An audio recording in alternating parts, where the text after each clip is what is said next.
Assalamualaikum dear friends, students, learners, welcome to my YouTube channel. Today we are going to talk about object. इससे पहले हमने letter, word, phrase, sentence, part of sentence वगैरह पढ़े थे। तो आज हम ऑब्जेक्ट के बारे में पढ़ेंगे। Somebody, something is affected by the action of the verb. कोई भी चीज़ जिस पे काम का असर हो, जो भी हम काम कर रहे हैं और उसी पे उसका असर हो, तो उसको हम ऑब्जेक्ट मोस्टली बोलते हैं।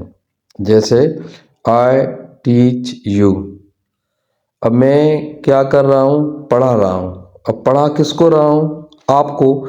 तो ये पढ़ाने का जो है वो असर, वो अमल, वो आप पे हो रहा है, तो उसके लिए यू इसमें ऑब्जेक्ट हो गया। फिज़ा क्लीन्स होम, अब फिज़ा क्या कर रही है, सफाई कर रही है। किसकी सफाई कर रही है, घर की। तो घर यहाँ पे क्या हुआ, ये यहाँ पे ऑब्जेक्ट हो गया, क्योंकि क्लीन्स ये वर्ब है, उसका असर होम पे हो रहा है, तो उसको हम ऑब्जेक्ट बोलेंगे। There are two kinds of object. Object के जो हैं वो दो काइंड्स हैं, एक डायरेक्ट ऑब्जेक्ट और दूसरा है इनडायरेक्ट ऑब्जेक्ट। डायरेक्ट ऑब्जेक्ट क्या है, a noun, noun phrase or pronoun that refers to a person or thing that is directly affected by the action of a verb, or the thing that is given, sent, bought, etc. is called the direct object. कोई भी चीज़ है जो दी गई है, भेजी गई है या खरीदी गई है, तो उसको हम डायरेक्ट ऑब्जेक्ट बोलते हैं।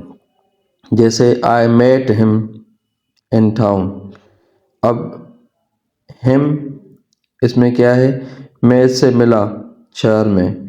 अब मिलने का काम डायरेक्टली किससे हुआ, हिम पे, तो हिम यहाँ पे हुआ direct object.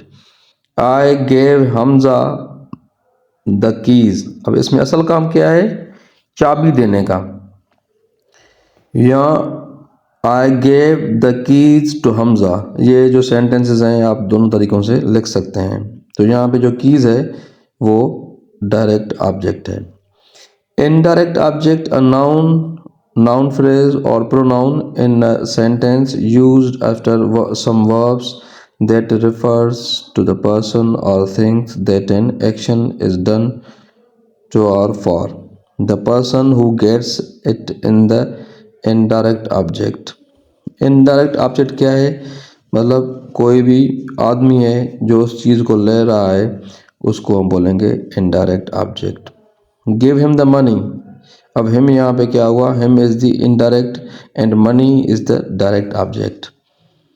He sent his mother a post card, और he sent a post card to his mother. अब यहाँ पे हिज मदर इनडायरेक्ट ऑब्जेक्ट हो गया और पोस्ट कार्ड यहाँ पे डायरेक्ट ऑब्जेक्ट हो गया। तो ये टॉपिक थी डायरेक्ट और इनडायरेक्ट ऑब्जेक्ट के बारे में। ऐसे ही छोटे छोटे पॉइंट्स के लिए kindly like, share and subscribe my channel please. Thank you.